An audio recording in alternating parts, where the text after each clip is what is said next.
오늘 마태복음 20장 1절부터 16절까지 말씀을 같이 읽었습니다.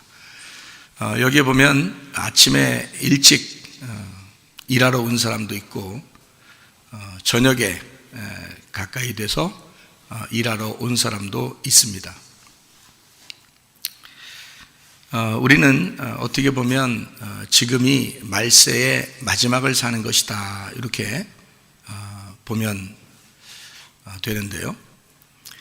그만큼 우리가 시대가 빨리 진행이 되고 있습니다. 앞으로 여러분이 이제 예상하지 못할 일들이 또 생길 것입니다. 성경에 마태복음 24장이나 누가복음 21장을 우리가 자주 언급을 하는데, 왜냐하면 말세가 되면 그런 일들이 벌어진다고 순서대로 써 있기 때문입니다. 그런데 거기에 보면 기근과 지진, 그리고 난리와 전쟁, 그리고 전염병, 이렇게 대표적인 것들이 나오게 되는데, 얼마나 무서운 일들이 많으면 너무 무서워서 놀래가지고 사람들이 기절한다 그랬습니다. 그렇게 많은 사람이 죽을 것이고 그렇게 많은 사람이 어려움을 당할 것입니다. 이게 마지막 때가 되면 순식간에 이루어지는 사건들이고요. 그렇게 되다 보니까 세계적으로도 나라들마다 걱정이 이만저만이 아닙니다. 어떻게 하면 이 사람들을 도와줄 수 있을까라고 생각하니까 사람들이 도와주는 입장에서 사람들에게 표를 하나씩 해줘야 되겠다, 이런 생각들도 가지게 되겠죠. 왜냐하면 표를 이렇게 해주면 그 표가 어떤 표냐면, 지금같이 뭐 이렇게 영화표 한 장 주고 어디 입장권 주고 이런 표가 아니고 신분증하고 은행 카드하고, 그리고 의료보험 카드하고요, 이런 그 신분할 수 있는 그런 카드를 요만한 그 조그만 쌀알 크기 정도의 크기로 만들어서 거기다가 모든 데이터를 다 집어넣고 그걸 칩으로 만들어 놨단 말이에요. 근데 이것이 이제 그런 식으로 나올 수도 있고, 아니면 지금 과학이 더 발달해서 지금 그걸 사용하는 사람들이 쌀알 크기만한 걸 지금 집어넣고 사는 사람들이 참 많은데, 그것보다도 이제 문신처럼 살짝 이제 여기 살 속에다가 입히는 이제 그런 정도의 칩이 나올 수도 있습니다. 지금 그것이 이제 개발했다고 하니까 그런 얘기들이 지금 벌써 나오고 있거든요. 그러니까 이게 비싼데, 엄청 비싼 과학의 그 결과물인데, 근데 지금 싸게 제공할 수 있도록 어떤 사람이, 어떤 부자가 돈을 계속 이제 거기다가 투자를 하고 있습니다. 그래서 아주 싼 가격에 여러분과 이제 사람들은요 다 이걸 이렇게 맞을 수가 있도록 해놨어요. 그러니까 사람들이 얼마나 좋겠어요. 병원에 갈 때나 학교에 갈 때나 또 가게에서 뭘 살 때나, 이것은 손으로 이렇게 한번 띠릭 하면 다 되는 거고, 이마로 한 번씩 띠릭 하면 다 되는, 여기에 다 들어가 있는 거예요. 은행 계좌번호도 다 들어가 있고, 신분증도 다 들어가 있고, 신용카드 다 들어가 있고, 특별히 이제 아픈 사람들 있잖아요. 그런 사람들은 스캔으로 이렇게 딱 하면 이 사람이 병원을 어디 그동안 다녔는지 다 컴퓨터로 나오게 돼 있습니다. 그러니까 지금, 그리고 전염병이 이제 돌 때는 전염병 확진자인지 아닌지 이것도 다 밝혀지게 돼 있어요. 그러니까 이걸 집어넣으면 전 세계적으로 딱 통제를 할 수 있고, 이게 사람들이 어디에서 얼마나 위험한 사람들이 어디에 있는지, 지금 어디로 갔는지, 지금 뭐 하고 있는지 다 알 수가 있단 말이에요. 이렇게 좋은 시스템이란 말이에요. 그러니까 사람들은 이런 거를 꼭 받고 싶겠죠. 그렇죠? 그러니까 꼭 받고 싶겠죠. 그러니까 사람들이 거의 다 받을 거예요. 교회 다니는 사람들도 받을 것입니다. 그런데 여러분, 우리가 잘 생각해 봐야 돼요.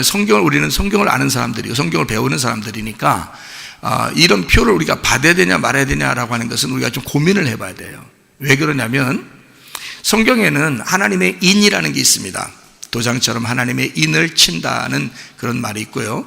또 하나는 이제 이렇게 짐승의 표 같이 어떤 칩을 받는 것 같은 표를 받는다, 이런 말이 또 있거든요, 성경에. 그래서 이런 하나님의 인을 친다는 말은 어떤 몸속에다 어떤 막 집어넣고 이런 건 없어요. 그 단어 자체가 인을 방당히 도장을 찍는다. 근데 그 도장이 보이지 않는 도장이에요. 그래서 성령으로 도장을 찍어서 그 사람을 보호하기 위해서 인정한다는 그런 의미로 인을 친다 이렇게 되는 거예요. 그러니까 하나님의 인을 받는다 이런 말이 있는 거죠.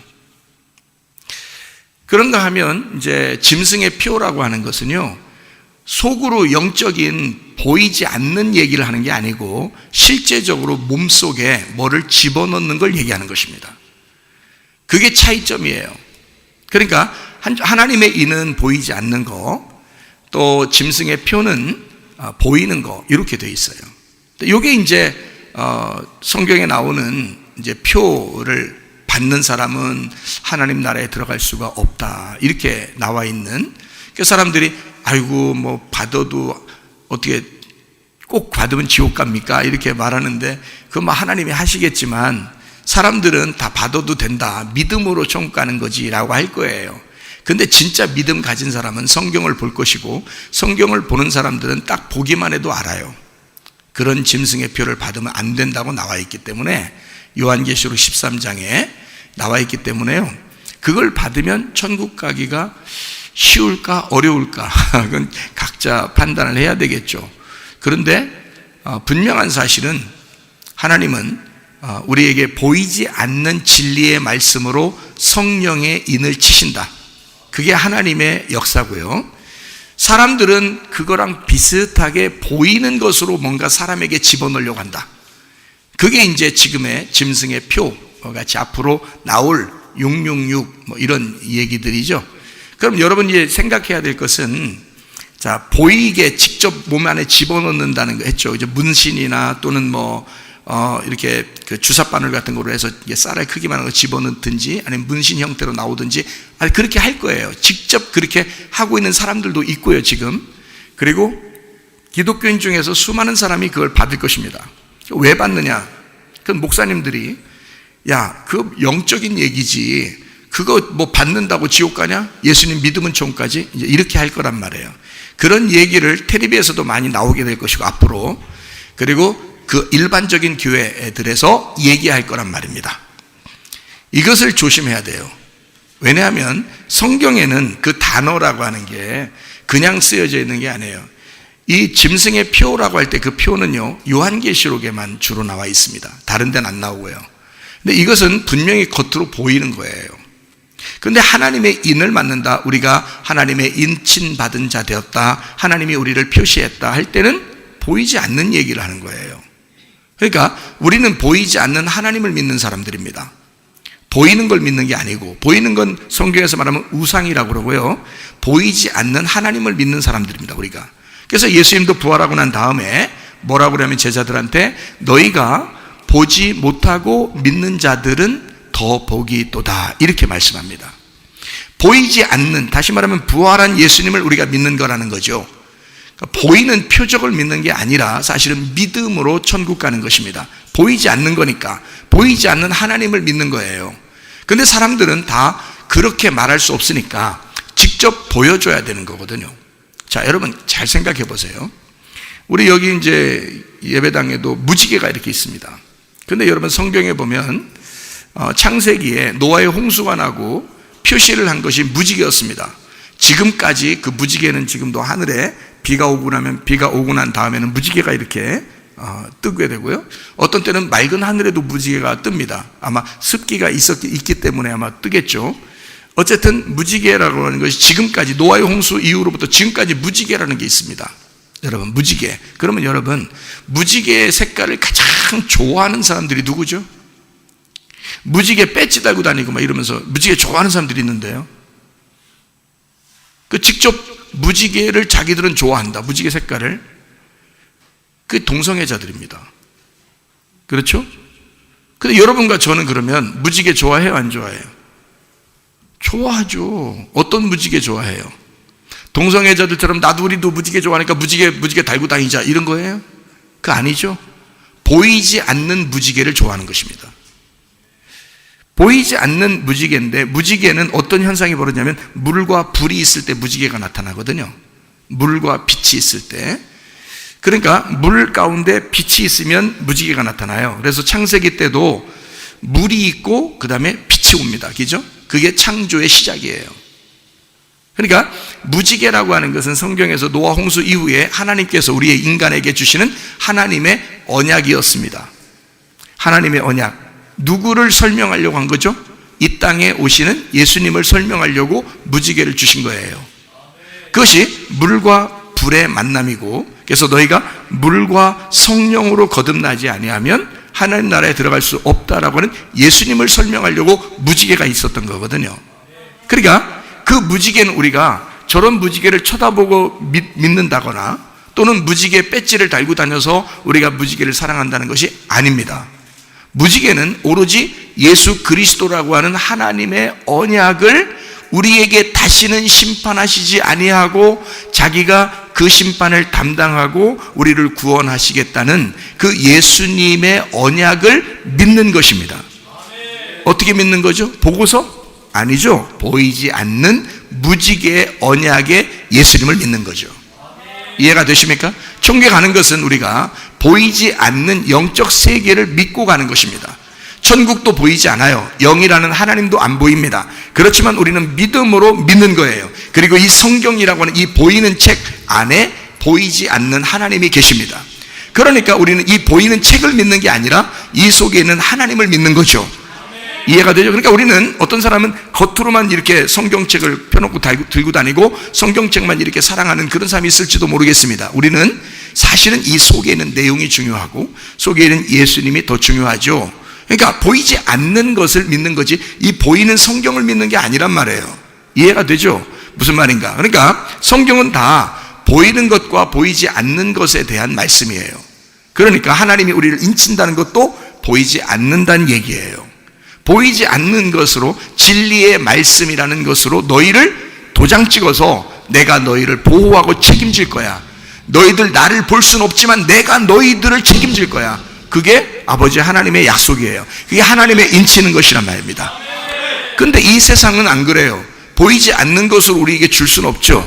그러니까 유물론 사상이잖아요. 나쁜 사상을 가진 것이 유물론 사상입니다. 모든 것은 물질로 되어 있다라고 되어 있기 때문에 이 세상에 물질이 보여야 되는 거예요.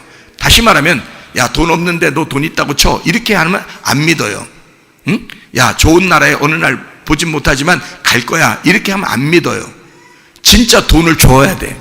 진짜 돈이 내 손에 있어야 돼. 무슨 말인지 알겠어요? 그리고 진짜 막 많이 먹는 어떤 장소가 있어야 돼. 제가 어떤 그 공산권에서 오신 분을 이제 만났는데 그 중국에서 만났더니요. 그분이 생일이래요, 생일. 근데 내가 가지고 있는 돈이 뭐 꽤 많은데 그 중에서 우리 그 중국집, 그러니까 중국집 가서 탕수육, 짜장면, 뭐 이런 거, 만두 이런 거 다 시켜서 상을 막 멋들어지게 한 상이 2개인가 3개를 다 차려줬어요. 그분 생일이라니까. 할아버지인데 뭐 강 건너서 왔대요. 추워 죽겠대요. 그래서 이렇게 상을 차려줬거든요. 전체 쫙 깔아줬는데 얼마 들었냐면 한 우리나라 돈으로 한 3만 원, 한 4만 원 이 정도 들었어요. 다 채워서 해주는데. 근데 이분이 놀래가지고요. 어디 카메라가 있나 보더라고요. 누가 자기를 감시해서 이렇게 다 먹이고 죽이는 줄 알고. 그런 감시 체계에서 왔기 때문에 그런 거예요. 그래서 카메라 있는지 다 괜찮아요. 드세요. 라고 했거든요. 그거를 맛있게 먹고 뭐라고 하냐면요. 저한테 선생님, 이게 선생님이에요. 선생님이라고. 어떨 때는 사장님 그러고 어떨 때는 선생님이다. 선생님, 제가요 오늘 천국에 왔다 간 것 같습니다. 그러더니 오늘 죽어도 저는 괜찮겠습니다. 자기는 이걸 처음 태어나서 지금까지 처음 본 거예요. 천국 같아. 여기가 천국 같아. 천국의 맛을 봤대. 그래서 오늘 죽어도 괜찮대. 그래서 옷 같은 거 우리가 이제 나눠 이렇게 모아가지고 줬거든요. 가져가라고. 그래서 그거 가지고 이제 다시 강 건너서 가야 되는데 가다가 죽어도 괜찮겠대. 자기는 오늘 이 천국을 맛봤으니까 그러더라고요. 왜? 그분들의 사상은 보여야 돼요. 보여야 돼. 천국 하면 많이 먹고 좋은 곳이 돼야 되는 거예요. 자기들한테. 근데 여러분과 저는 천국을 어떤 그런 물질의 세계에서 천국을 봅니까? 그렇지 않아요. 보이지 않는 세계를 바라봅니다. 하나님이 계신 곳을 바라봅니다. 그리고서 우리는 어느 날 주님께서 우리를 부르러 오시겠지라고 믿습니다. 이게 보이지 않는 걸 믿는 거죠. 그러니까 보이지 않는 세계를 믿는 것을 믿음 있는 사람이라 그렇게 말하고요, 보이는 세계를 믿는 것을 이 땅의 사람이라고 얘기하는 것입니다. 그러니까 이 땅의 사람들은 짐승의 표라고 하는 것을 반드시 필요로 하겠죠. 그래서 이것은 보이는 것으로 사람들에게 보이게, 자, 봐, 얼마나 좋은지 몰라. 신분증 되지? 여기에다 은행 계좌 다 들어가 있지? 그리고 싸지? 그리고 이거로 슈퍼 다 할 수 있지? 그리고 병원 가도 다 계산할 수 있지? 이거 다 할 수 있을 거야. 자, 이거 봐도 얼마나 좋은지 몰라. 자, 이렇게 하면 사람들은요, 보이는 거니까, 그래, 참 편리하겠어 해서 받을 수 있단 말이죠. 이런 세계가 곧 옵니다, 여러분. 이렇게 하자고 금방 얘기들이 나왔어요, 벌써. 왜냐하면 지금 전염병 걸린 사람과 안 걸린 사람을 구분을 못하니까, 누가 걸렸는지 누가 안 걸렸는지를 구분을 못하니까 이걸 다 받게 해서 어디서 걸려있는 사람이 있는지 안 걸린 사람이 있는지를 다 컴퓨터로 확인해야 된다, 할 수 있대요. 드론을 띄우고 그 다음에 인공위성으로 다 볼 수 있답니다. 그러면은 이게 다 체크가 된다는 거예요. 이게 시스템이 들어가면요, 사람 몸이 다 체크가 되는 거야. 그러니까 금방 알 수 있죠. 이렇게 좋은 거를 왜 안 하겠냐고, 사람들이요.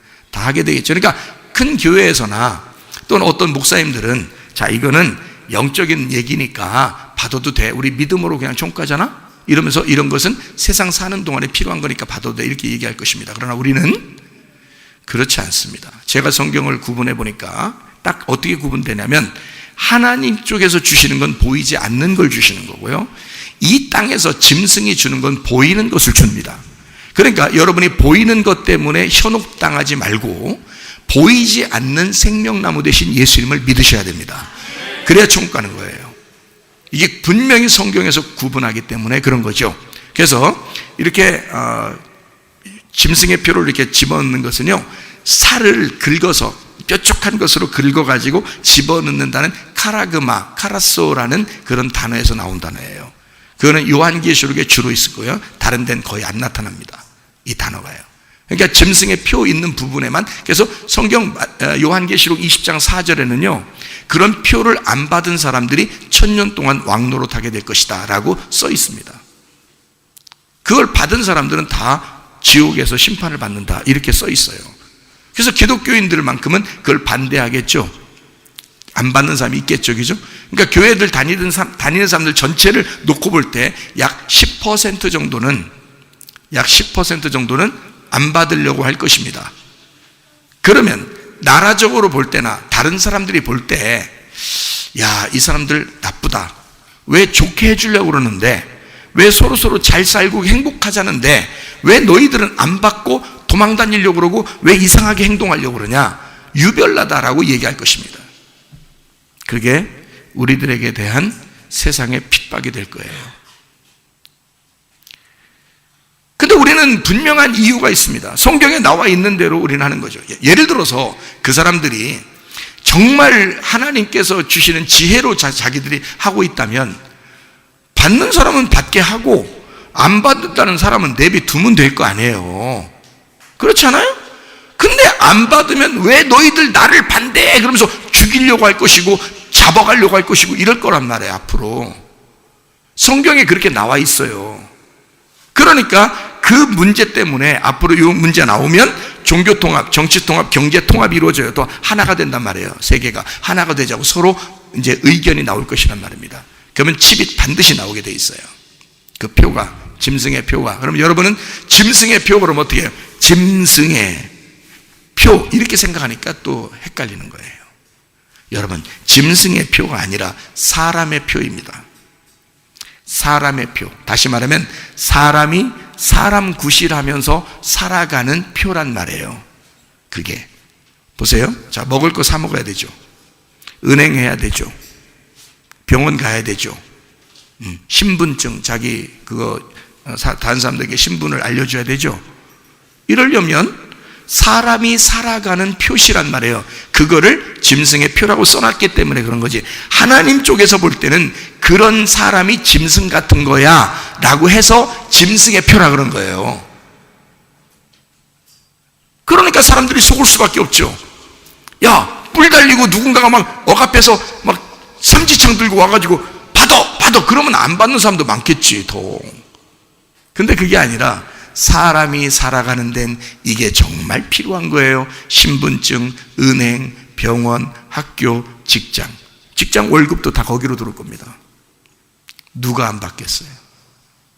가게에서 물건 살 때 그거로 계산해야 됩니다. 그러면 누가 안 하겠어요? 그것은 사람이 살아가는데 꼭 필요한 표란 말이에요. 그래서 사람의 표다.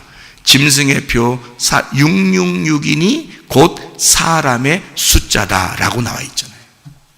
요한계시록 13장에 나와 있는 말씀입니다. 자, 그런 일들이 벌어지게 될 것입니다. 전염병이 막 돌다 보니까 교회가 어떻게 돼요? 교회가 다른 데보다 교회는 어떻게든지 예배드리지 못하게 해야 되겠다, 이런 얘기들이 막 나오죠. 이상하잖아요. 교회 안 다니는 사람들도 생각할 때 좀 이상하다 그래요. 왜 교회 다니는 사람들만 못 모이게 만드느냐라고 다른 사람들이 얘기해요. 못 모이게 하려면 다 같이 못 모이게 해야지 라고 하는 거죠. 교회는 모이는 것입니다. 근데 모이는 것인데 이것만 못 모이게 만들면 교회는 사라지게 되죠. 온라인으로 예배드리면 되지 않겠느냐라고 사람들은 생각해서 온라인으로 예배드리기 시작했습니다. 여러분, 온라인으로 예배 한 달만 드려보세요.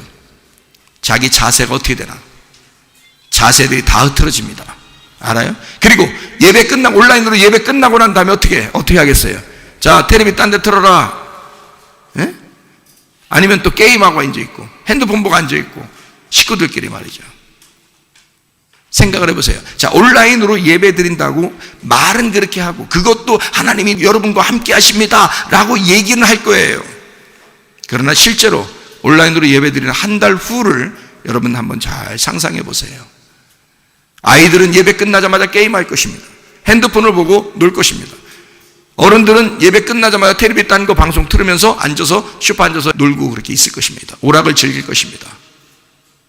여러분, 주일날 예배드리고 하나님 앞에 하나님을 두려워하고, 사람 무서워하지 않고 전염병 무서워하지 않고 하나님을 두려워하고 하나님 앞에 예배드리는 것은 당연한 거 아니겠습니까?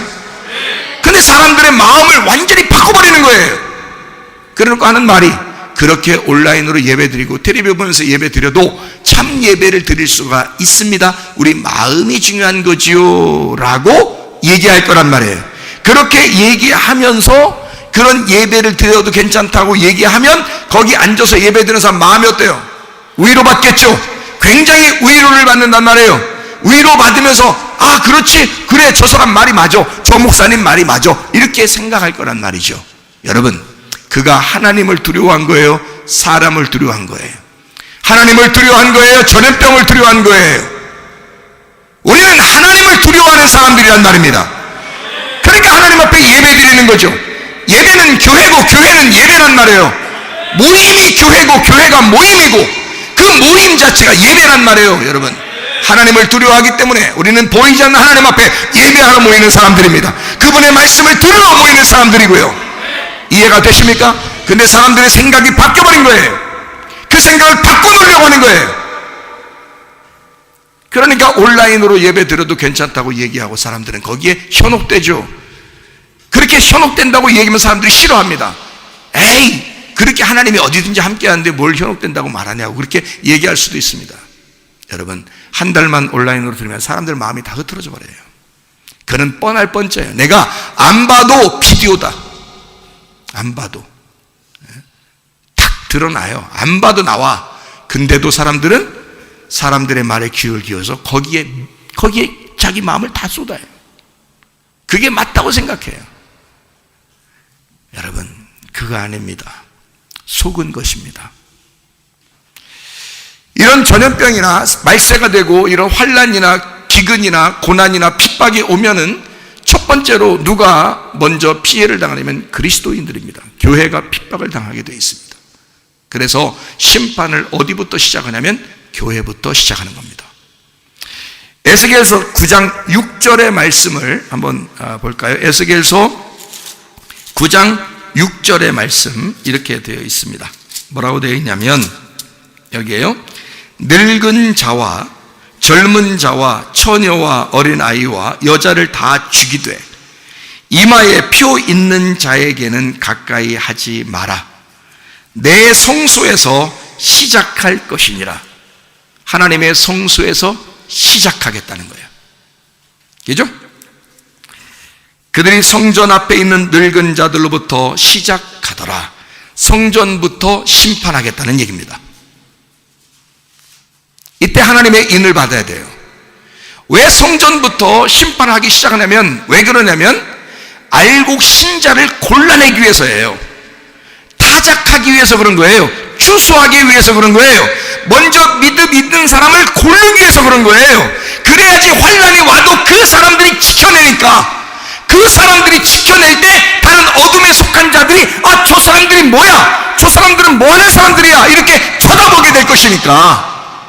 환란과 핍박이 오게 될 때, 더 어두워져가는 세상이 오게 될 때 저 사람들 하나님을 두려워하고 예배하는 하나님의 인친자들이 나타나게 된다는 거지. 그들이 먼저 나타나야, 하나님의 인침받은 사람이 먼저 나타나야, 그 알곡과 죽정이를 나눠서 알곡이 먼저 나타나야 그 알곡을 쳐다보는 사람들이 생겨날 거라는 거죠. 그래서 알곡을 먼저 고르는 겁니다. 그러니까 성소에서 먼저 심판해야지, 맞죠? 그러니까 교회를 흩어버리는 거예요. 교회를. 그 중에 진짜냐 가짜냐가 구분되기 때문입니다. 교회를 흩어버리고 교회를 심판하기 시작하면 거기서 진짜가 나타나고 거기서 가짜가 나타나는 거예요. 그래서 교회부터 시작하는 거예요. 여러분, 환난과 핍박은 반드시 교회부터 시작합니다. 거기에서 알곡 신자, 진짜가 나타나는 거예요. 제가 여러분에게 왜 우리가 예배를 강조하고 왜 교회를 지금에서 교회와 모임과 예배를 그렇게 제가 강조하느냐면 지금 우리가 준비해야 될 때이기 때문입니다. 아직 엄청난 핍박이 오진 않았어요. 아직 엄청난 환난이 다가오진 않았어요. 그럴 때 우리는 믿음 있는 사람들을 먼저 골라내야 되거든요. 진짜 진리의 성령으로 인침받은 사람을 먼저 골라내야 되거든요. 하나님의 빛을 나타낼 사람들을 골라내야 되거든요. 그래서 지금 말씀을 증거하는 거예요. 함께 그 빛을 나타내는 사람들이 필요하다. 자, 그래서 요 이야기들을 쭉 알곡과 쭉정이를 구별하는 그런 시간들을 여러분에게 설명해 주고 있는데요. 자, 환란이 곧 올 것이다, 핍박이 올 것이다, 고난이 올 것이다. 그러면 사람들이 생각할 때 그러면 애기 낳으면 안 되겠다, 이런 생각을 하는 사람도 있을 거예요. 애기 낳으면 안 되겠다. 하긴 성경에 나와 있는 게 있으니까. 성경에 뭐라고 나와 있냐면 이렇게 나와 있거든요. 제가 한번 읽어드릴게요. 마태복음 24장 19절 말씀이 이렇게 되어 있어요. 그날에는 아이 벤 자들과 젖 먹이는 자들에게 화가 있으리로다. 아마 애기 엄마들, 지금 뱃속에 임신한 엄마든지 아니면 애기를 갓 태어나게 한 그 엄마들은 아마 고민할 거예요. 이런 말씀들을 보면. 누가복음 21장 23절의 말씀에도 그날에는 아이 벤 자들과 젖 먹이는 자들에게 화가 있으리니 이는 땅에 큰 환난과 이 백성에게 진노가 있겠습니다.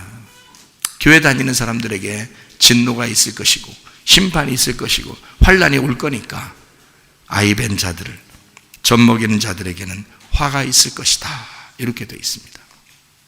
자, 이 말을 사람들이 이제 헷갈려서 애기 엄마들은 어떡하지? 이렇게 생각했단 말이에요. 너무 걱정하지 마세요. 애기들은 다 천국 갑니다.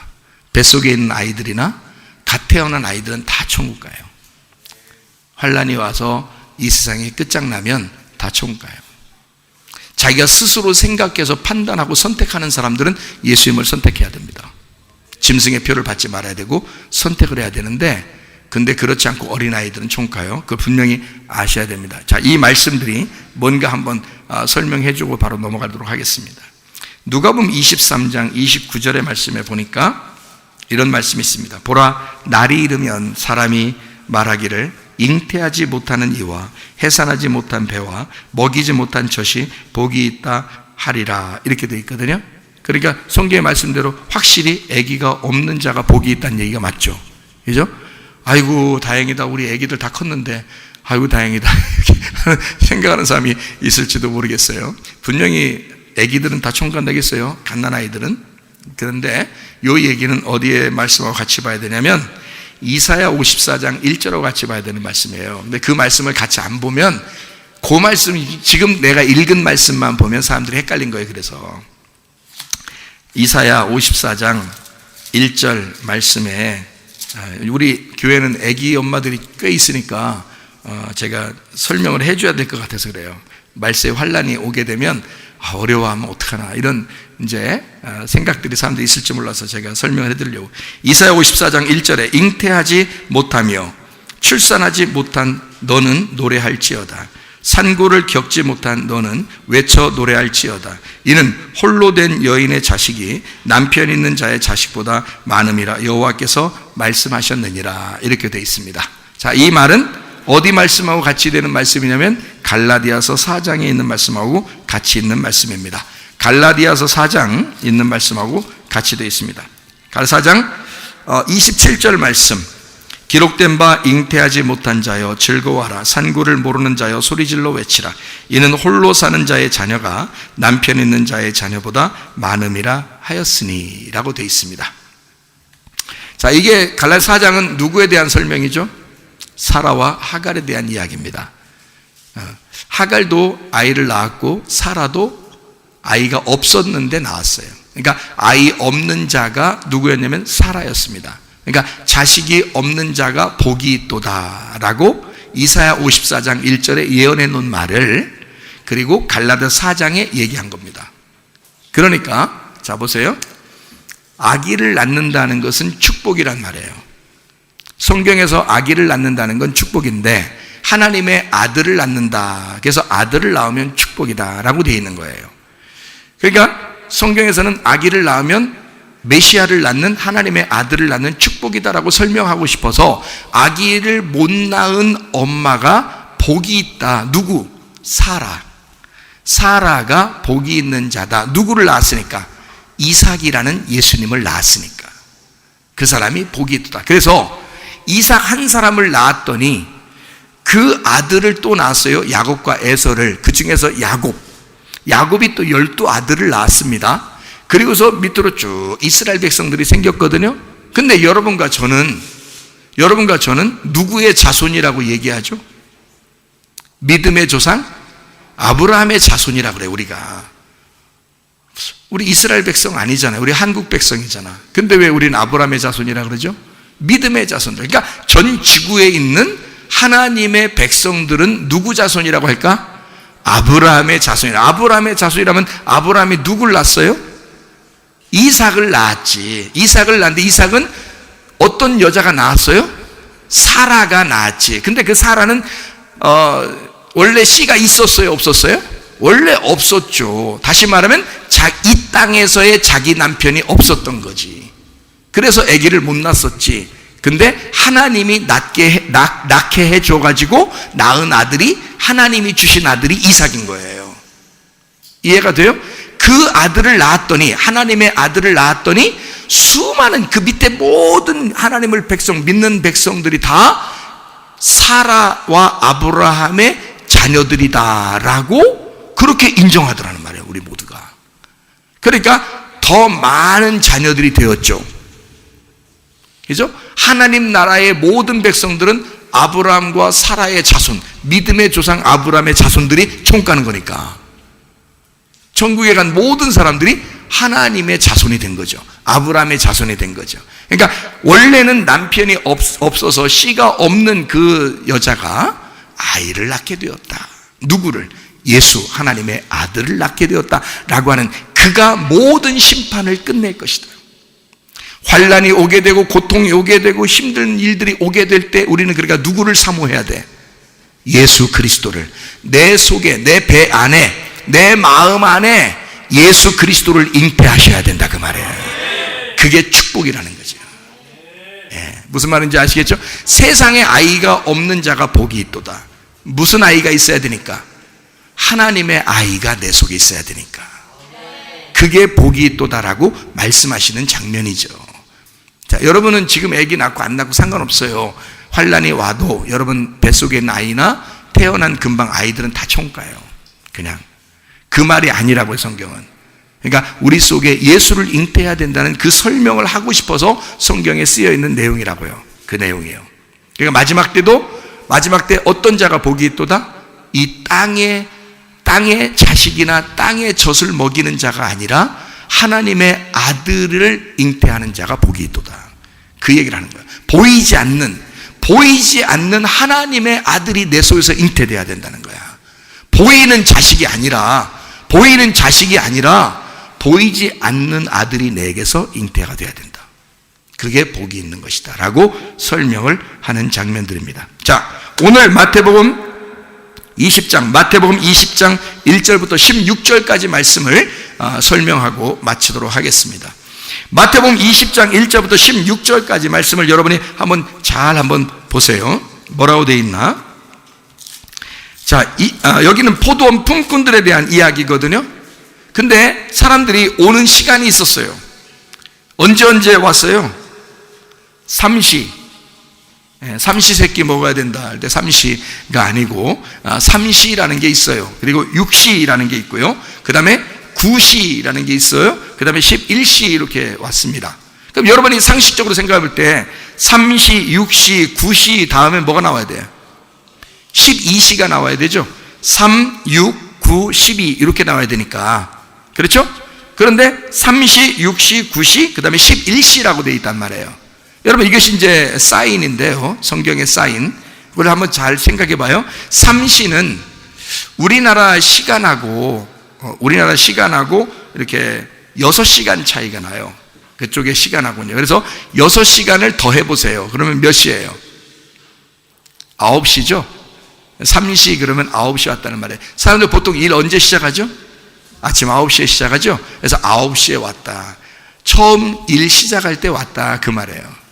처음 일 시작할 때 왔다. 9시에 왔다. 그 다음에 3시 다음에 6시죠? 6시는 몇 시예요? 12시에 왔다. 이 말이에요. 12시. 그러니까 점심때쯤 온 거예요. 일하러. 점심때. 그 다음에 또 몇 시에? 9시니까 3시쯤에 왔다는 거예요. 3시쯤. 그 다음에 마지막에 이제 11시에 온 사람들은 몇 시에 그러니까? 5시쯤 온 거예요. 이게 6시에 끝나는 거니까. 아침 9시에 시작해서 6시에 끝나는 거거든요. 일이. 근데 5시쯤 온 거예요. 그러니까 1시간밖에 못 한 거죠. 교회로 말하면 좀 교회 일찍 오신 분 있죠.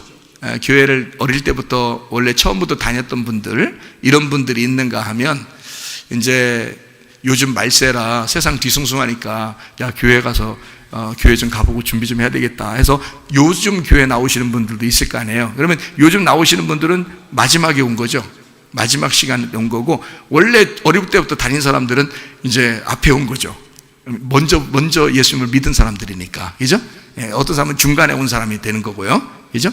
그러니까 먼저 믿은 사람, 중간에 믿은 사람, 마지막쯤에 믿은 사람 이렇게 되는 거예요. 그러니까 예수님 오실 때는 이것도 하나의 사인이고 시간이에요. 시간. 그럼 이 시간을 한번 제가 가르쳐 드릴게요. 어떻게 하냐면, 그러니까 퇴근 시간 1시간 전에 왔다라고 하는 것은 일을 아주 적게 했다는 얘기예요. 그렇죠? 그러니까 교회 온 지도 얼마 되지 않았다 이런 수도 있는 거죠. 그렇게 볼 수도 있는 거고, 또 이방인들이라는 우리들을 설명하려고 했던 그런 얘기도 될 것입니다. 자, 사도행전 1장 8절에 보면, 성령이 너희에게 임하시면 권능을 받고 어디로 가서 전도가 된대요? 예루살렘과 온 유대와 사마리아와 땅끝까지 이르러 내 증인 되리라. 그러니까 몇 가지예요? 예루살렘과 온 유대와 사마리아와 땅끝. 그러니까 몇 가지? 4가지가 여기 나와 있죠. 그러니까 시간적으로 보면 여기 땅끝으로 가려면 예루살렘부터 시작해야 되겠죠. 예루살렘 시작해서 온 유대, 그 다음에 사마리아 땅끝 이렇게 가야 되겠죠. 그러니까 이 시간 타이밍을 쭉 설명하는 겁니다. 요거를 제가 성경을 딱 찾아가지고 이게 그런지 안 그런지 딱 보여드릴게요. 한번 찾아보십시다. 예루살렘부터 시작했습니다. 사도행전 2장에 나와 있는 겁니다. 사도행전 2장에 성령의 충만을 받아 그날 교회가 시작되었습니다. 어디서? 예루살렘에서 교회가 시작됐어요. 성령을 받은 사람들이 교회가 시작된 것이 예루살렘이었습니다. 그게 예루살렘이에요. 그러니까 예수님과 제자들이 첫 번째 시작한 거죠. 그때 사도행전 2장이죠. 그 다음에 사도행전 7장을 한번 봐요. 사도행전 7장. 7장에 보면 누가 순교를 당하죠?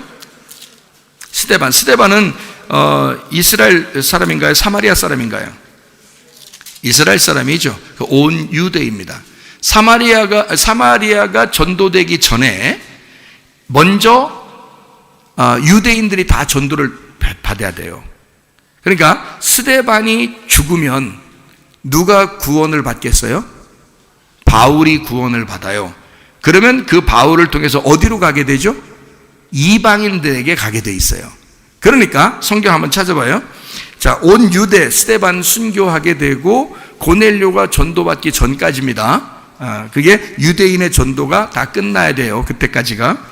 그 다음에 이제 사마리아에도 전도해야 되겠죠. 그러니까 그때 사도행전 8장 1절을 봐봐요. 사도행전 8장 1절 보니까 사울은 그가 죽임당함을 마땅히 여기더라. 자, 그렇게 스데반 죽음을 마땅히 여겼습니다. 이 사람도 하나님을 믿기 때문에 사람을 죽였다 이렇게 말하는 거예요. 그러니까 요한복음 16장에 보면요, 사람들이 말세가 되면 자기들이 예수 믿는 제자들을 죽이면서 자기들이 하나님의 일을 하고 있다라고 할 것이라는 거예요. 그게 요한복음 16장에 이미 주님께서 십자가 못 박혀 돌아가시기 전에 이야기한 사건입니다. 요한복음 16장 2절 사람들이 너희를 출교할 뿐 아니라 때가 이르면 무릇 너희를 죽이는 자가 생각하기를 이것이 하나님을 섬기는 일이라 할 것이다. 사도 바울도 사울이었을 때요, 바울 되기 전에 스데반을 죽이면서 마땅하게 생각했습니다.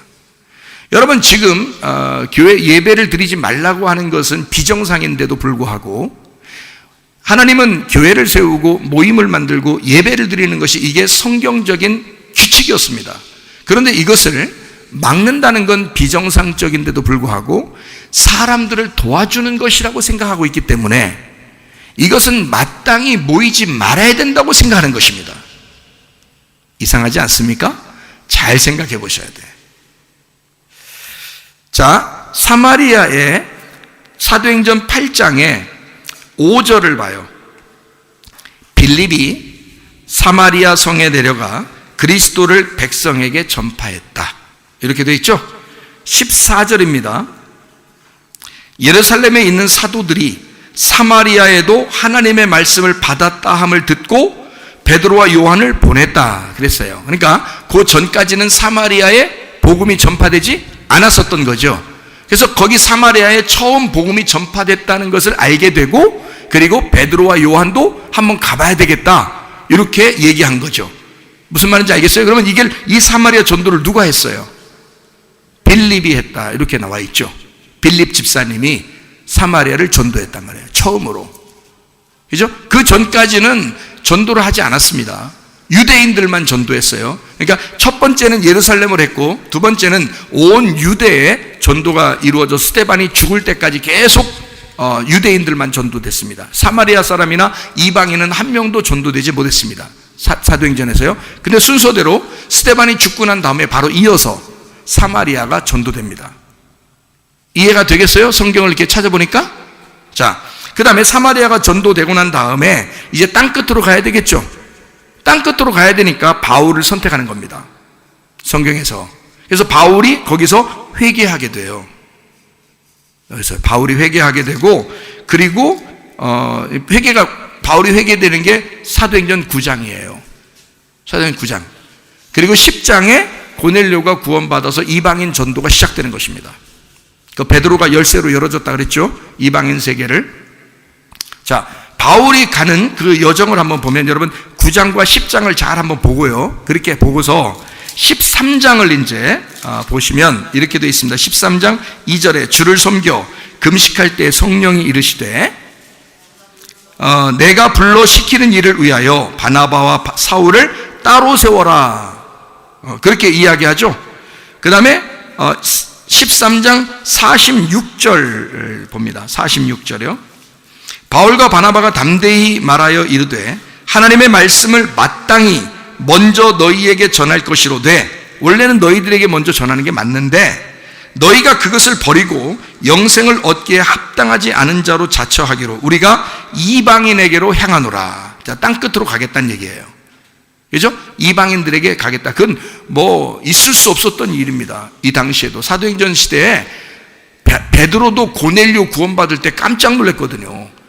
저렇게 이방인이 구원받을 수 있을까? 이렇게 생각했는데 예수님이 마련하신 음식이니까 먹으라는 거 아니에요, 고넬료를.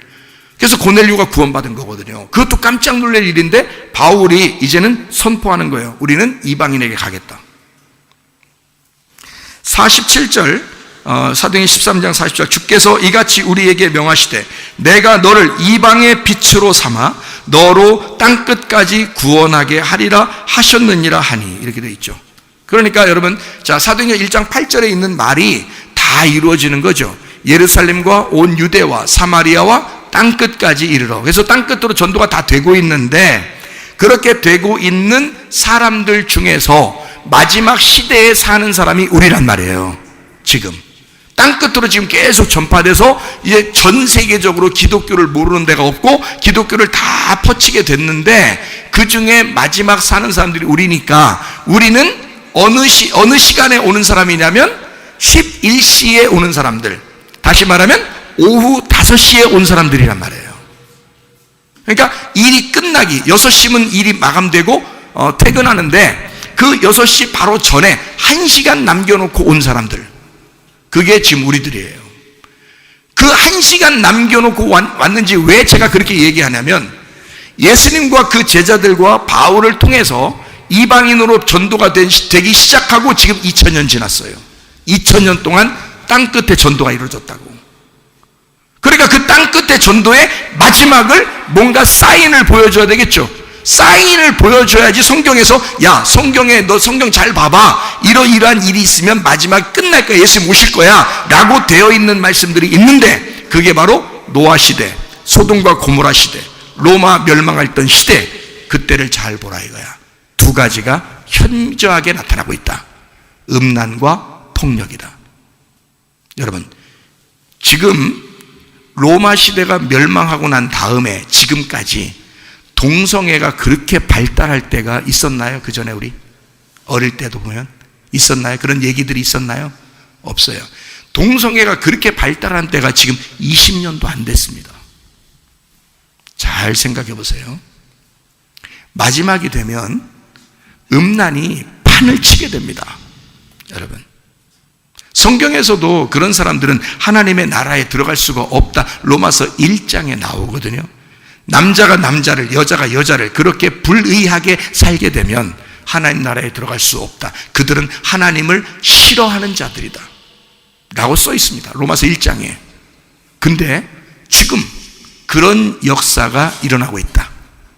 그렇게 보면 노아 시대 때나 소돔과 고모라 때나 로마 멸망할 때나 지금의 시대가 동일하게 그 패턴을 가지고, 동일한 패턴을 가지고 움직이고 있다는 겁니다.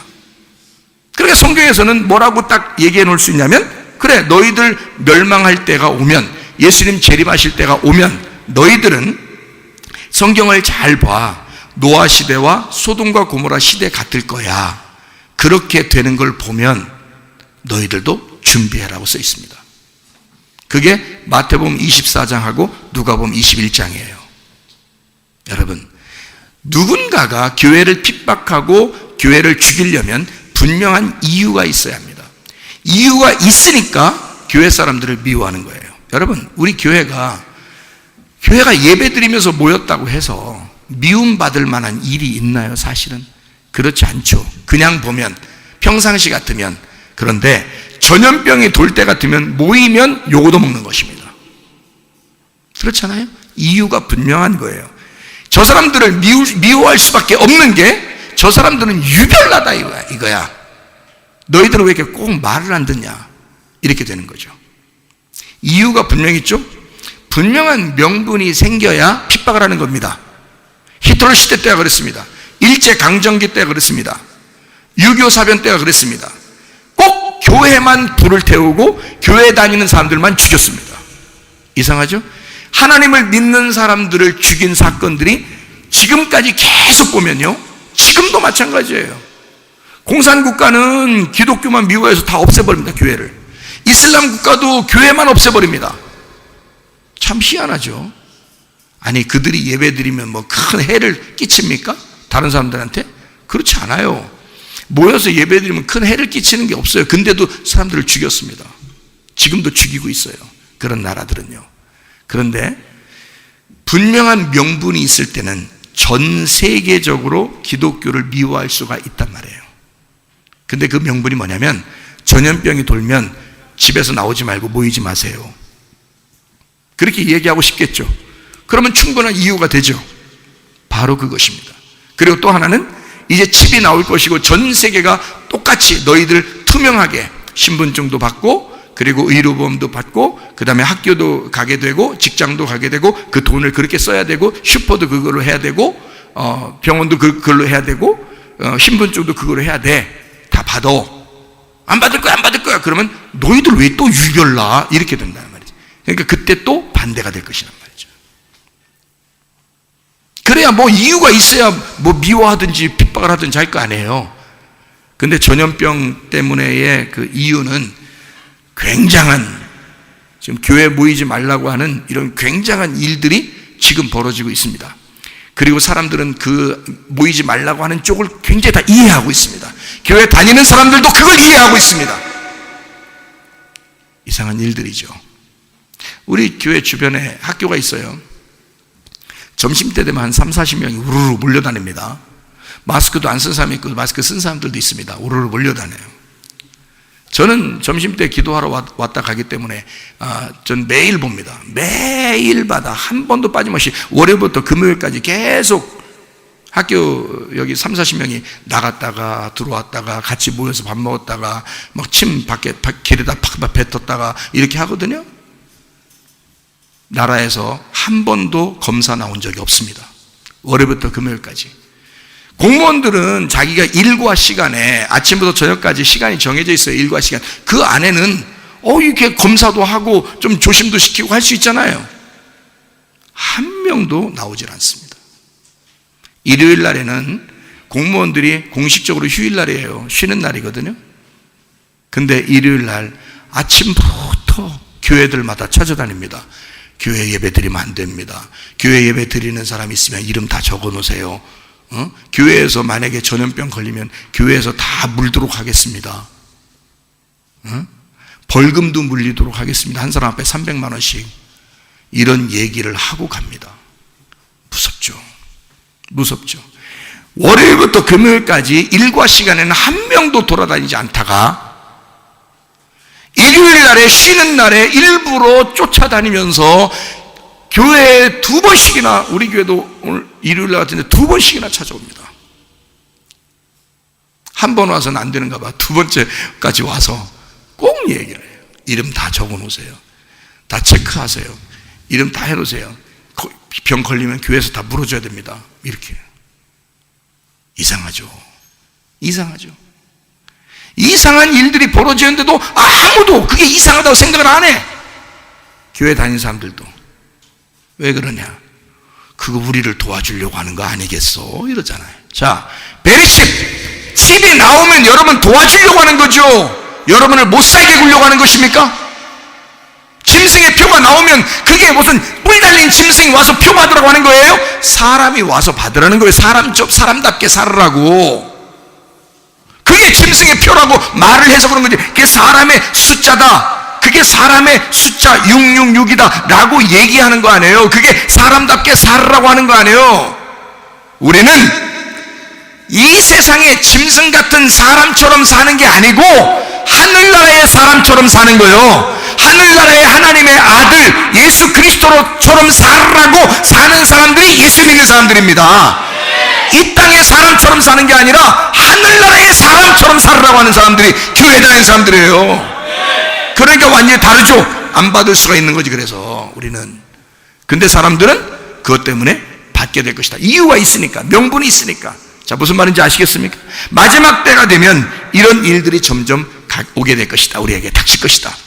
마태복음 5장 3절에 심령에 강한 자는 천국이 저희 것이다. 심령 마음이 가난하고 주님을 바라보고 주님을 의지하는 자가 천국이 저희 것이 될 것이다. 이렇게 되죠. 그리고 애통하는 자가 위로를 받을 것이다. 애통하는 자가. 가슴이 어떨 때는 막 아파요. 왜냐하면 이게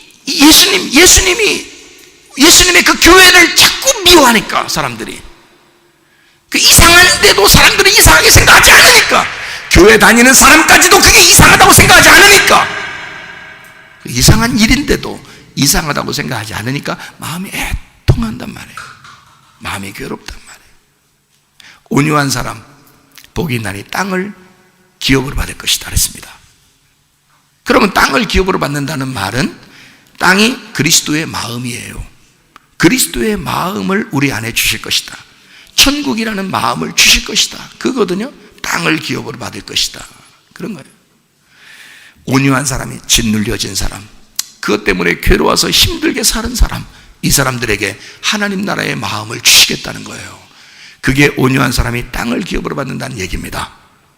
의에 줄이고 목마른 자는 복이 있나니 저희가 배부를 것이며, 의에 줄이고 그냥 이 땅에서 배고파서 밥 달라고 하는 얘기가 아니라 의에 줄이고 목말라 오직 아버지, 내가 예배 드려야 할 텐데요, 내가 말씀 읽어야 될 텐데요, 내가 기도해야 될 텐데요 라고 그 마음에 그렇게 줄인 자들, 그렇게 안타까워하는 자들에게 복이 있나니 그들이 하늘나라의 배가 부를 것이다.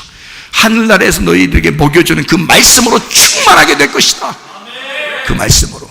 그게 배가 부를 것이다. 말씀에 배가 부를 것이다. 네가 그런 말씀을 하고 있죠. 긍휼히 여긴 자는 긍휼히 여김 받을 것이다. 마음이 청결한 하나님을 볼 것이다. 마음이 깨끗한 자가 하나님과 투명하게 중간에 뭐 막힌 담이 없이 다 주님을 만나게 될 것이다. 마음이 청결한 자가, 화평케 하는 자는 하나님의 아들이라 일컬음 받을 것이다. 그리고 의를 위해 핍박받는 자가 천국이 저희 것이다.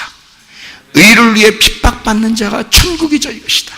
나를 인하여 너희를 욕하고 핍박하고 거짓으로 너희를 거스려 모든 악한 말을 할 때에는 너희에게 복이 있나니 하늘에서 기뻐하고 즐거워하라. 하늘에서 너희 상이 큽니다. 여러분, 예수 믿는 사람들이 예배 드리는 건 당연하거든요. 근데 예배 드리는 것 때문에 누군가가 너희를 핍박하고 욕하면, 그러면 너희는 하늘나라의 상이 크게 될 것이다. 의를 위해 핍박받는다. 예배 때문에 너희가 핍박을 당한다. 이 세상의 수많은 하나님의 사람들은 다 예수님 때문에 핍박을 당했습니다. 예수님이 이후시대 예수를 제대로 믿는 사람들은 다 핍박당했단 말입니다. 그 사람들이 예수 믿는다는 것 때문에 의를 위해 핍박을 당하니 천국이 저희 것이다. 그들에게 하늘나라의 상을 주게 될 것이다 라고 말씀하고 있지 않습니까? 마태복음 5장에 여러분 잘 기억하시기를 바랍니다. 우리는 하나님의 사람으로 살다가 가야 될 사람들이에요. 우리는 이 땅의 사람들의 말에 귀를 기울이는 게 아니라 하나님 아버지의 말에 귀를 기울이는 사람들이라, 그 말입니다. 이해가 되겠죠? 마태복음 5장에 11절 12절, 마태복음 5장 11절 12절, 너희가 나를 인하여 너희를 욕하고 핍박하고 거짓으로 너희를 거스려 모든 악한 말을 할 때에는 너희에게 복이 있나니 기뻐하고 즐거워하라. 하늘에서 너희 상이 큼이니라. 자, 우리 생각해 봅시다. 한번 생각해 보십시다. 일제강점기 때나 유교사변 때 예수 믿는 사람들이 다 핍박당했다 그랬죠. 그렇죠? 예수 믿는다는 거, 예배 드린다는 것만 가지고도 다 죽임당했습니다. 그러면 지금보다도 그때는 더 악독했단 말이에요. 예배만 드린다는 거, 예수 믿는다는 것만 알아도 그냥 죽이려고 했단 말이에요. 근데 지금은 그렇진 않죠. 근데도 예배 안 드리시는 사람도 있겠죠. 이상하지요.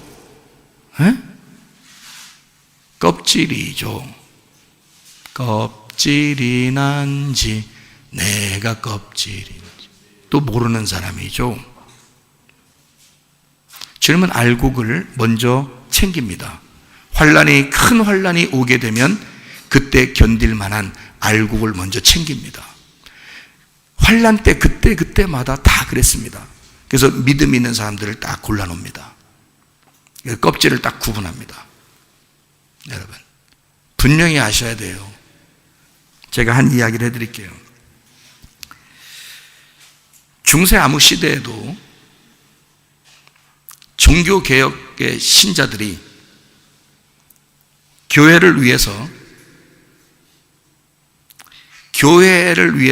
그들이 순교를 당하는 것을 당연하게 여겼습니다. 그 사람들은 무슨 주장을 했냐면 자기들 위에, 교회 위에 교황이나 국왕이 없다라고 주장했던 사람들입니다. 그 종교개혁에 그 엄청난 핍박 속에 죽임당한 사람들이 있는데요, 역사적으로요. 그게 나타나는 그 서명한 것이 있는데, 그게 스코틀랜드 언약도의 신앙 고백서입니다. 스코틀랜드에서 일어났던 사건인데요. 그 기원을 보면 1638년 2월 28일 1200여 명의 스코틀랜드 성도들이 그레이플 라이어스 교회에 모여서, 그 앞마당에 모여서 엄숙하게 신앙 고백을 했다고 합니다. 그 엄숙하게 신앙 고백을 한 후에 대표 200명이 서명을 했다고 기록합니다.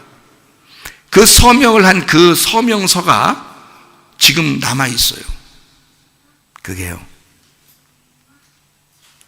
핵심은 뭐냐면, 뭐에 대한 서명이냐면, 핵심이 뭐냐면, 국왕이나 교황은 교회의 머리가 될 수 없고 오직 주 예수 그리스도만이 교회의 머리임을 선포한다 라는 서약서였습니다. 그게 지금도 남아있고 그 사본들도 남아있어서 그 사본 중에 하나가 우리 한국에 있습니다. 이것을 고백한 믿음의 그 성도들이요, 이상한 감옥에 갇히게 됩니다. 어떤 감옥이냐면, 벽이 있고 이렇게 옆에 담이 있는데, 담이 있는데 지붕이 없는 거예요. 그 담도 얕은 거야. 넘어가면 되는 거야.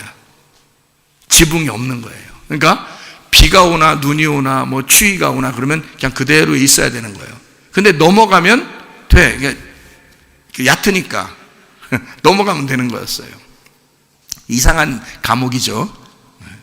거기에 왜 집어넣냐면, 그 나라에서 너희들이 그렇게 예수가 좋고 예수를 믿으려고 그러고 왕이나 교황을 싫어하고 너희들은 예수님만 하나님이라고 그러니까 너희들 거기에서 그럼 죽어봐라. 추위와 그 굶주림에 한번 죽어봐라. 그래서 거기다 집어넣은 거예요. 그리고 담을 얕게 해놓고 지붕 없애버린 겁니다. 자, 여기서 살아나올 사람이 있으면 나와라. 튀어나와라. 그러면 다 살려주겠다. 따뜻한 집도 제공할 것이고 먹을 것도 제공하겠다 라고. 그게 엄청난 유혹이죠. 엄청난 유혹입니다. 여러분 같으면 어떻게 하겠어요? 밥도 안 주죠. 추워 죽겠죠. 그러니까 추위로 죽지 않으면 굶어 죽는 거야. 근데 담은 얕어. 튀어나가면 돼. 근데 저 멀리서 군인들이 다 지키고 있어. 나오면 살려주는 거고, 거기서 죽으면 그대로 이제 추위와 굶주림에 죽는 거야. 여러분 같으면 어떻게 하겠어요? 거기 감옥에 이 서약을 한 신앙 고백한 모든 성도가 다 잡혔습니다. 한 명도 안 나오고 다 죽었습니다. 그냥 거기서. 이게 신앙인 거예요. 이게 자기들은 그 담을 넘어서 밖으로 나갈 수 있어요. 그냥 마음속으로만 하나님 믿는다 하고 겉으로는 그래요, 우리 국왕이 우리 왕이고 교황이 우리 왕입니다. 예수님 난 그냥 속으로만 예수님 믿을게요 하면서 밖으로 나올 수도 있었어요. 근데 이 사람들은 그 속에 있는 믿음이 겉으로의 자기의 신앙 고백과 하나가 되길 원했어요. 자기들은 주 예수 그리스도를 버릴 수가 없다. 예수를 배반할 수가 없다. 예수만이 우리의 머리가 되시고 예수만이 우리의 왕이시다. 이것을 고백한 사람들이 그 마음의 믿음을 겉으로 고백한 것과 일치시켜서 차라리 우리는 죽음을 택하겠다. 예수가 우리의 왕이심을 나는 겉으로 배신하면서 얘기할 수는 없겠다. 한 명도 안 나오고 다 죽었습니다. 그 순교당했어요. 그게 기록에 남아있어요. 지금도 믿음의 수많은 사람들이, 그 역사학자들이 그 곳을 찾아가서 그 감옥을 둘러보고 옵니다. 수많은 사람들이. 그들 믿음이 도대체 어떠한 믿음이냐 배우기 위해서. 여러분, 지금 시대에 여러분과 저는 어떤 믿음을 가지고 살아가고 있습니까? 예수의 흔적이 우리에게 있는가? 사람들이 아마 듣기 좋은 말로 이렇게 말할 것입니다. 뱀같이 지혜로워야 돼. 요즘 시대에는 상당히 지혜로워야 돼. 무식하게 그냥 안 됐다는데도 자꾸 가서 모이고 그러지 말고 뱀같이 지혜롭게 지혜를 써야 돼 라고 얘기할지 모릅니다. 그거는 뱀같이 지혜로운 게 아니라 그냥 뱀입니다. 잘 알으셔. 스코틀랜드의 그 신앙 고백한 주님의 사람들이 뱀같이 지혜롭다는 걸 몰라서 그랬을까? 지혜로운 게 뭔지를 몰라서, 사람들과 타협하는 게 뭔지를 몰라서 그렇게 죽었을까? 6.25 사변 때, 일제강점기 때 그렇게 예배 드리다가 죽는 사람들이 그런 거 사람들과 얘기하고 타협하는 게 뭔지를 몰라서 다 죽었을까? 그렇지 않아요. 예수님의 제자들이 전도하러 다니면서 다 순교당할 때 그들이 세상과 타협하는 법을 몰라서 그랬을까? 그렇지 않아요. 그들은 예수 그리스도에 관한 한, 하나님께 예배 드리는 것에 관한 한 사람들과 타협할 수가 없었던 것입니다. 이게 진짜 믿음이라는 거예요. 이게 똑바로들 아셔요. 뱀같이 지혜로우라고? 그냥 뱀이요. 그게 뭔 뱀같이 지혜로워라. 뱀같이 지혜로우라는 게 아니라 뭔지를 몰라. 성경 여러분 잘 마태복음 10장에 나와 있는 말이에요. 마태복음 10장 16절 말씀입니다. 자, 이 설명하고 마칠게요. 마태복음 10장 16절 말씀. 보라, 내가 너희를 보냄이 양을 이리 가운데로 보낸 것 같도다. 그러므로 너희는 뱀같이 지혜롭고 비둘기같이 순결하라 그랬습니다. 뱀같이 지혜로워라 이렇게 돼 있거든요. 여러분, 세상 지식 가지고 하나님 지식을 넘어보려고 하지 마세요. 이건 세상 지식이요, 하나님의 지식이 아니고 뱀같이 지혜로우라고? 잘 생각해 봐요. 선악과 먹으라는 뱀이 얼마나 융통성 있게 이유 분명하게 명분 있게 선악과 먹으라고 했겠어요. 그러니까 그걸 먹었겠지. 선악과 먹으라는 뱀이 그가 간교하였더라 라고 되어 있거든요. 간교하였다라고 이렇게 창세기 3장 1절에 나와 있거든요. 그게 단어가 뭐냐면 그 간교가 아람이라는 단어에서 나온 거예요. 아람. 그게 뭐냐면 지혜롭다. 여러분이 그토록 잠언서에서 지혜롭고 슬기롭다 할 때, 현명하고 지혜롭고 슬기롭다 할 때가 아람입니다. 다시 말하면 뱀이 선악과를 먹으라고 할 때 참 지혜로웠더라 그 말입니다. 뱀처럼 지혜로우라고, 이때는 지혜를 구해야 된다고. 야, 너 뱀처럼 지혜로운 게 뭔지도 모르고 뱀처럼 지혜롭다고 그래? 그냥 뱀이요. 네가 예배드리기 싫으니까, 이렇게 예배드리면 사람들이 미워할 것 같으니까, 자기도 피곤하니까 뱀처럼 지혜로우라고? 그것은 율법의 지식으로 충만해라라는 말이에요. 영적으로 말하면 율법의 지식, 선악과의 지식으로 충만해. 다시 말하면 그 사람들은 그거로 사니까 그런 선악과의 지식으로 충만하게 살아라 라는 그런 말씀 드립니다. 더 중요한 게 있어요. 비둘기처럼 순결하라. 네가 율법을 알고 있지만, 선악과의 율법을 알고 있지만 비둘기처럼 순결해야 된다라고 이어져 나오잖아요. 왜 비둘기처럼 순결해야 된다고 하냐면 비둘기같이 깨끗해야 된다, 순수해야 된다, 진리의 말씀이 돼야 된다 그 말입니다. 성령은 진리의 성령이라 그러죠. 진리의 말씀이라 그러죠. 왜냐하면 깨끗하고 순수하고 순결하고 거룩하기 때문입니다. 그래서 거룩한 성령, 깨끗한 성령, 진리의 말씀, 순수한 복음 이렇게 말하는 거예요. 너희는 그걸로 살아라. 뱀처럼 지혜로워야 되지만, 세상에서 율법적으로도 지혜로워야 되지만 비둘기처럼 순수해야 된다. 이게 더 핵심이란 말이에요. 비둘기처럼 순결해야 된다. 그 말이. 어때요? 뱀처럼 지혜로우라고요? 그럼 선악과 하나 먹고 앉아 있는 거예요, 그게. 그러니까 자기는 텔레비 보면서 앉아서 예배 드리면서 뭐라고 하냐면, 저 나라 말도 안 듣고 저 아주 그냥, 그렇게 해야 자기가 편안하거든. 그렇게 말을 해야 자기가 편안하거든. 그렇게 말해 주는 사람이 있으면 아주 편안하거든. 그게 맞는 것 같거든. 틀립니다. 예수님 이후 시대 때부터 지금까지 예수님의 제자들은 교회라는 예배를 모임으로 죽임당했습니다. 그걸 아셔야죠. 근데 그거를 무너뜨리려고 하는 마지막 때가 됐다는데도 사람들은 인식을 하지 않는 거예요. 뱀처럼 지혜로워야지 뭐, 이렇게 말합니다. 그게 뭔 말인지도 모르면서. 비둘기처럼 순결하셔야 된다 이거야. 깨끗한 게 무엇인지를, 거룩한 게 무엇인지, 진리가 무엇인지를 밝혀야 된다는 말이에요. 그 말씀으로 살아야 된다 그 말입니다. 생각해 보시라고요. 왜 우리는 말씀에 현혹되느냐. 자기가 듣기 편한, 자기가 듣기 좋은 것으로 부드러운 말을 자꾸 듣고 싶어서 생활하려고 한다는 말이죠. 아닙니다. 그렇게 해서는 안 되는 거예요. 그래서 성경에 마태복음 23장에 바리새인들을 뭐라고 그랬냐면, 독사의 새끼들아, 이 뱀 같은 놈들아 라고 얘기한 거예요. 왜? 바리새인들은 율법을 사랑했거든. 율법을 사랑하고 성경을 읽는 그대로 그 사람들은 아주 좋아했어요.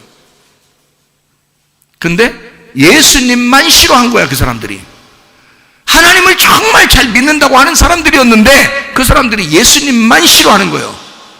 참 희한하죠.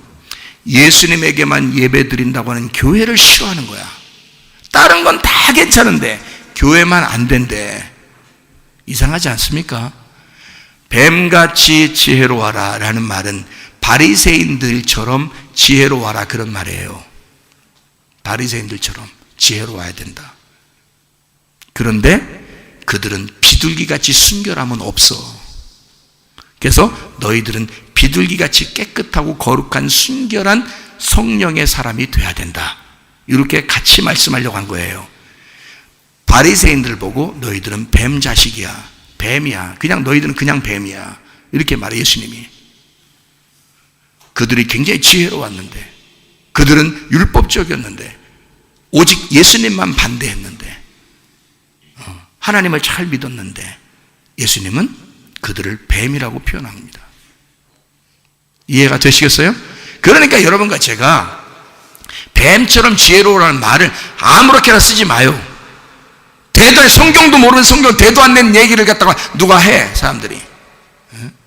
요새는 지혜로워야 된다고, 뱀처럼 지혜로워야라고 하지 않았냐고 이런다고 속는 겁니다. 왜 비둘기처럼 순결하진 못하냐 이거야. 왜 순수하게 그 믿음 잃지 않고 죽임 당하면서까지도 예배를 지키려고 하는, 왜 그건 못하냐 이거야. 순수하지 못하냐 이거야. 왜 그렇게 거룩하고 깨끗하지 못하냐 이거야. 왜 마음 겉과 속이 좀 똑같이 그 믿음의 신앙을 고백하지 못하냐 이 말이에요. 왜? 믿음의 사람들, 우리는 믿음의 사람들로 살으셔야 됩니다. 깨끗한 순결한 성령인 것처럼 예수님도 요한계시록 19장에 흰 세마포를 입었다 그렇게 말씀했어요. 성령을 꼭 말할 땐 진리의 성령, 거룩한 성령이라고, 깨끗한 성령이라고 말합니다. 그게 우리 주님이시니까 여러분과 저도 그런 사람들이 돼야 되는 거예요. 우리 하나님의 뜻대로 살다 주님 만나셔야 됩니다. 데살로니가전서 5장 16절부터 18절에 항상 기뻐하라, 쉬지 말고 기도하라, 범사에 감사하라, 이는 너희를 향하신 하나님의 뜻이니라 그랬습니다. 그럼에도 불구하고 기뻐할 수 있는, 그럼에도 불구하고 기도할 수 있는, 그럼에도 불구하고 감사할 수 있는 사람들이 되셔야 된다. 마태복음 20장에 있는 것처럼 우리는 주님의 시간표가 다 된 시간에 온 사람들입니다. 거의 막바지 시간에 온 사람들이에요. 우리가 뭐 엄청난 것을 하나님 앞에 뭐 행해서 하나님 앞에 칭찬받을 만한 그런 사람들이 아닙니다. 시간표는 다 됐고 결국 이 마지막에 말세를 살아가는 사람들이에요. 그게 여러분과 저입니다. 시간표가 다 돼서 아침부터 온 사람이 있고 저녁 늦게 퇴근하기 바로 전에 온 사람들이 여러분과 저입니다. 시간표가 다 됐습니다. 마태복음 24장 44절 45절의 말씀에 생각하지 않은 때에 주님이 오실 것이라고 말했습니다. 충성되고 지혜 있는 종이 되어 주인에게 그 집 사람들을 맡아 때를 따라 양식을 나눠줄 자가 누구냐? 그렇게 하는 자에게 복이 있도다 이렇게 했습니다. 여러분, 이 마지막이 됐습니다. 마지막 시간표는 거의 다 이제 끝날 시간이 되었습니다. 이제는 그 순서대로, 성경에 있는 순서대로 다 지나가게 될 것입니다. 이때 여러분과 저의 믿음을 테스트하시는 주님, 알곡과 쭉정이를 지금 나누고 있는 이 시대에 여러분과 제가 알곡 신자가 되어 주님 앞에 갈 때까지 칭찬받는 주의 사람들이 다 되시기를 바랍니다. 영원한 주님의 십자가 사랑 우리 이제 족하시네. 모든 들고 예루살렘 향해 일어나 너 거침없이 나가라. 오직 너나 대박이 와도 우리를 더 강건해 선포하리 하나님 나라 주님의 오래 소리하리라. 주님의 명령 따라 성문교회 일어나리라. 주님 앞에서라도 돌아서지 않으리고 굵게 따라 선교 성령 일어나리라. 우리 주님 다시 오실 때까지. 우리 한번 기도하겠습니다. 한 목소리로 기도할 때, 하나님 아버지, 나는 정말 생명 걸고 주님을 사랑할 수 있는가? 나는 정말 하나님의 인을 받은 자인가?